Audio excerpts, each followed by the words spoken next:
So fired up for today's show. We have so much to get into. Thank you for starting your week with us. Welcome into First Take. Skip Bayless, Stephen A. Smith, Molly Karam here with you. Gentlemen, good morning. Listen, I respect you for just showing up today. I'm impressed. Way to go. Well, I'm not you. Huh? You got courage. I'm not you.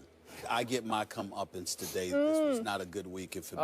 So I have to come in here and eat crow on several.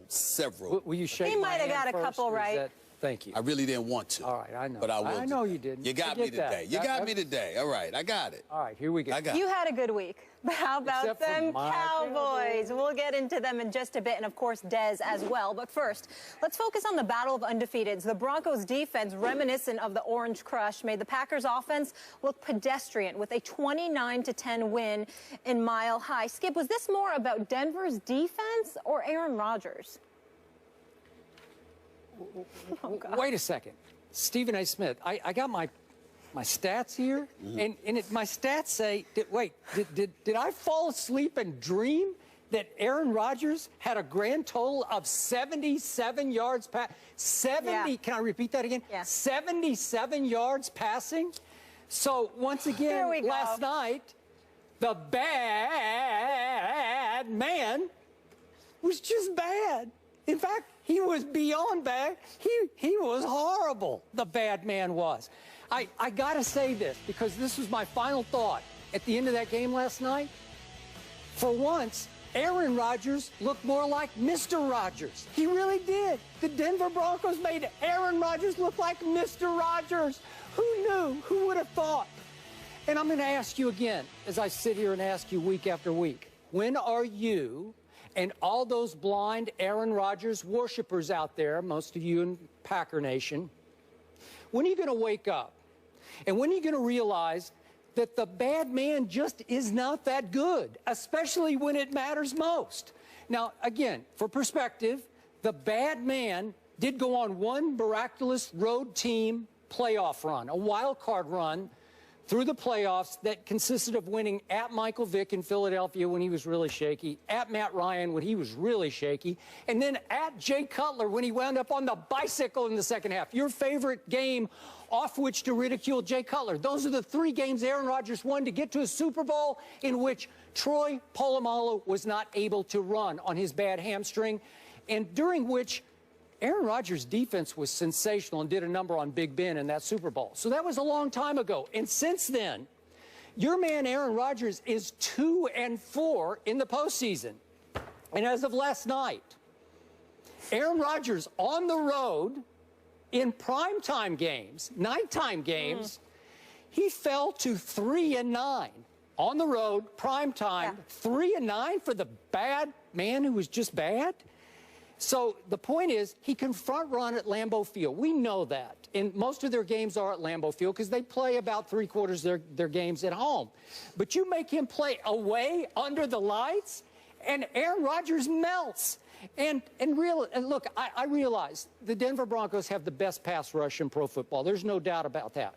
But again and again, Aaron Rodgers' offensive line did give him enough time to stand in the pocket and make one read and throw it to one receiver, just the way Tom Brady is constantly forced to do behind that makeshift, least experienced in the NFL offensive line of New England's.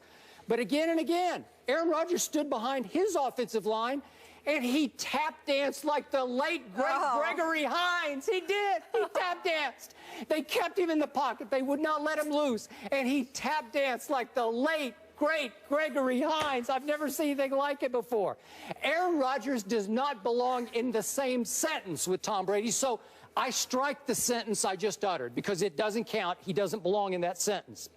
Last night, Aaron Rodgers was badly outplayed by a washed-up, quote-unquote, Peyton Manning, who, by the way, looked a whole lot like Peyton Manning to me. As I keep telling you, I think he's just fine. So, bad indeed, Stephen A. Smith. What do you have to say for yourself? Well, I'm willing to concede it was a god-awful night by the Green Bay Packers. Could y'all turn that video off, please, while I'm talking? Let me be very, very clear. It was a very bad night by the Green Bay Packers. They were absolutely pathetic and god-awful. They got completely outplayed and embarrassed on national television. All of that is true.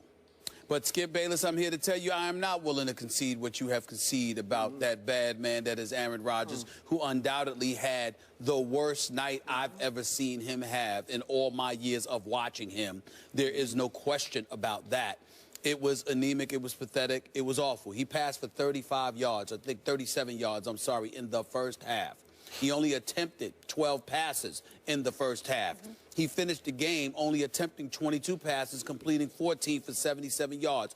All of those things were embarrassing, but unlike you, who sits there and uses every little nugget that you can to just jump on the people that you want to jump on while you try to defend the people that you want to defend. Okay. I'm going to sit here and be fair. Oh, you are? I'm going to be fair. and just. And I'm going to be fair like and you are honest when my Cowboys lose. And yes, that kind of fair. And I'm a Steelers fan, first of all, and I root for the New York teams. I don't root for Green Bay. I root for Aaron Rodgers. I realize Let me be very, very clear. Skip Bayless, I think you're being grotesquely unfair because I don't think that you are taking into account what this man had to work with. First of all, yes, Denver had 3 sacks. Yes, Denver jumped out to a 17-0 lead. Therefore, they could take chances. They could go at him all night long, and there was little to nothing he could do. You know why? Because I don't care how great of a quarterback he is. When you have guys in Randall Cobb and Starks who cannot get open, and don't get me started with Richard Rodgers. Randall Cobb can't get open? They didn't get open. They weren't getting open last night. What if they got open quickly? I let you talk. I let you talk. I didn't say a word. I let you go on your little soliloquy. I didn't say a word. I sat here and I took it. All right? The Denver Broncos are #1 in points allowed, #1 in yards allowed, #1 in pass yards allowed. They have the elite defense in the game. Meanwhile, Green Bay's defense, which I continuously lament, I have repeatedly told you I didn't trust. You even brought up the fact that how they played over the first 6 games. I said it means nothing to me. I do not trust that defense. Gave up 500-plus yards to this offense. Gave up 160 yards to a rushing attack. They hadn't done that in the first 6 games of this season. You look at what transpired last night. And Aaron Rodgers had to go up against an elite defense, and Peyton Manning did not. Aaron Rodgers had guys who could not get open. He was back there, he was scrambling in the pocket, running for his life, and guys still couldn't get open, even after he created time and space for them to do it. So in the end, all I learned from last night, regardless of what you want to say about Aaron Rodgers, all I learned last night is the absence of Jordy Nelson, what that means to this team, the fact that he doesn't have enough weapons, the fact that their defense isn't much to brag about by any stretch of the imagination. You combine all of that with the IQ of a Peyton Manning, a running game that showed up against that suspect defense, a secondary which, by the way, is unquestionably the best in the NFL right now. We've been talking about the New York Jets. We'll get into them a little bit later on in the show. But the bottom line is Aqib Talib and Chris Harris together. I mean, you have basically gone about the business with Wade Phillips as his defensive coordinator, because we all know, whereas we have questions about Wade Phillips, the head coach, there is no question about him as a defensive coordinator. You look at what that secondary is able to do. Denver's got the best secondary in the NFL. That is what Aaron Rodgers went up against last night, devoid of the weapons he needed. Guys couldn't get open. But ultimately, he's the quarterback. He's the star of the franchise. And he looks every bit as bad as everybody else because the sun shines and sets with him in Green Bay.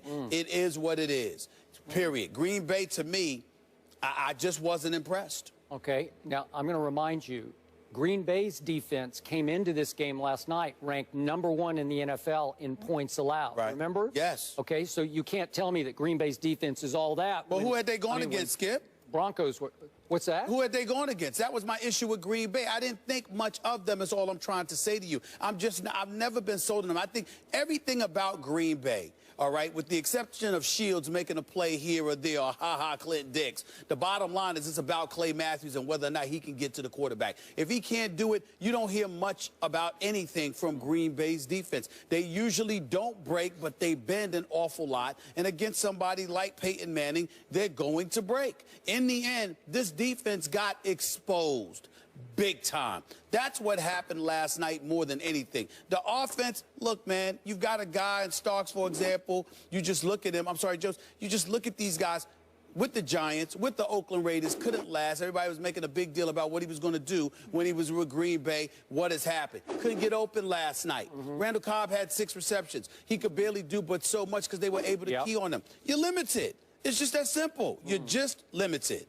So I remind you, James Jones came into this game leading the NFL in touchdown catches. I understand. Am I right about that? I understand. And I'm not sure what happened last night, but... What do you mean you're not sure? He caught one ball for 2 yards. Wait a minute. Don't lie to the American public. Okay, you know too much football not to know what happened to them defensively. You cannot give this quarterback a pass for what happened. Again and again, he had a first look. He had time. But the point was that the bully got bullied because at home, Aaron Rodgers front runs on everybody. And if you do let him get out of the pocket, he will run it down your throat and throw it down your throat. But they kept him in the pocket. They made him take a first look, and he choked. He's like, you know, double clutching because he's not Tom Brady. Tom Brady gets rid of it in 2.5 seconds every play. He picks out a receiver that's going to be open before the snap, and he says, boom. And all I'm saying, boom. and all I'm saying to you is the operative phrase there is who are going to get open. There was nobody open for Green Bay last night. That's what I'm trying to say. Are you trying to tell me, because I know how meticulous you watch football games, but I also know how duplicitous you can be, because you'll say what you want to say to make your point, and you'll ignore other facts. You're trying to tell me you saw Green Bay Packers receivers open? Did you see receivers open last night?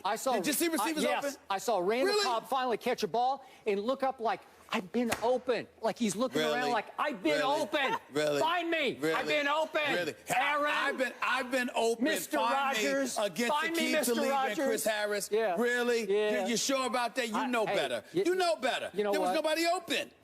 I cannot wait for November 29th when Tom Brady visits that same stadium that we were watching in last night. Because Tom Brady will not have these issues against that defense.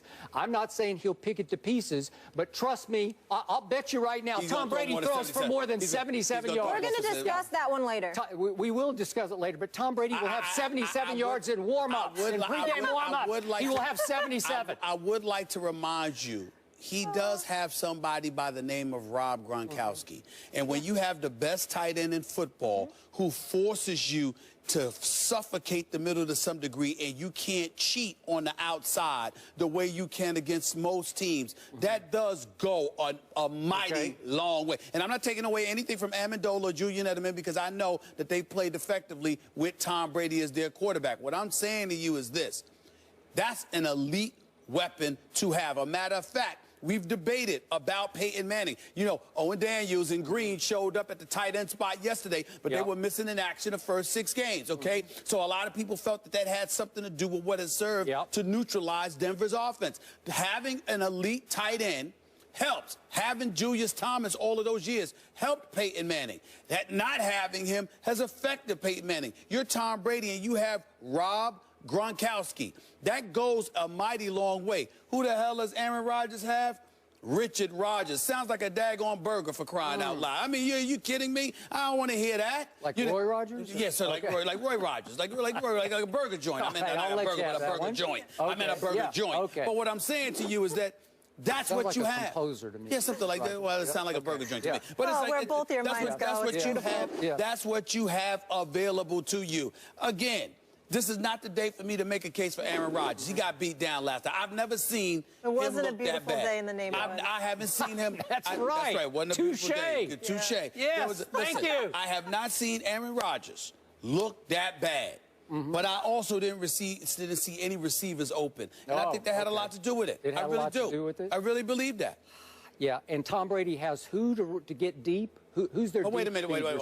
Again, help me out. Help me out. Once again. Who gets deep for Tom Brady? Who spreads the who stretches the defense? Well, again, nobody. If you have a Rob Gronkowski forcing you to sandwich and suffocate the middle, then you can do other things because Rob Gronkowski demands that kind of attention. Even on guys that are not sticking him, they constantly have to keep an eye. They can't take their eyes off of him. They can't let him leave their sights because he's that lethal. And that does open things up. Ask Edelman, ask Amendola, ask LaFell, who dropped so many passes, at least over the last 2 weeks. Ask them what Rob Gronkowski does for them. We are talking about the guy that you say is the greatest quarterback in the history of the NFL. You've never seen anything like him before. I have said to you, I have never seen a quarterback more talented than Aaron Rodgers, and I sit here today and still say that. It's a bad night. I've never seen a quarterback more talented than him. How can he throw for 77? Well, because guys couldn't get open. Oh, okay. Guys couldn't get open against the #1 defense with the #1 secondary in all of the NFL. If he's that great, he could. Listen.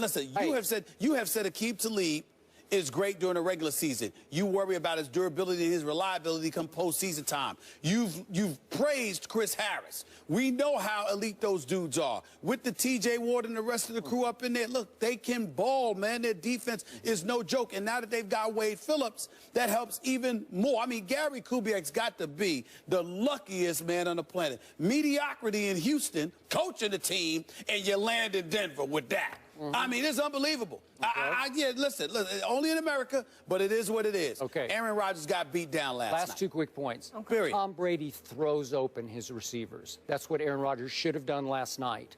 And number 2, we got to give a quick point of order here that Peyton Manning was special last night. You got to give that up, yes, right? Absolutely. He was just special. He was. To complete 6 out of 9 from 15 yards farther. He was, but again, Green Bay's defense never moved. We talked about it last week when you talked about how the numbers show that they will. I said, Skip, this is not an elite defense. You see them bending a lot. They can be exposed. And every time they go up against a big-time team, they get exposed. It's always Rodgers coming to save the day. You did think that Green Bay could go in there and win. I thought Aaron Rodgers could go in there and win. Rodgers has now lost 9 straight on the road against teams with winning records. To Skip's point, his last win was December 16th, 2012 at the Bears. You talk about boom, boom.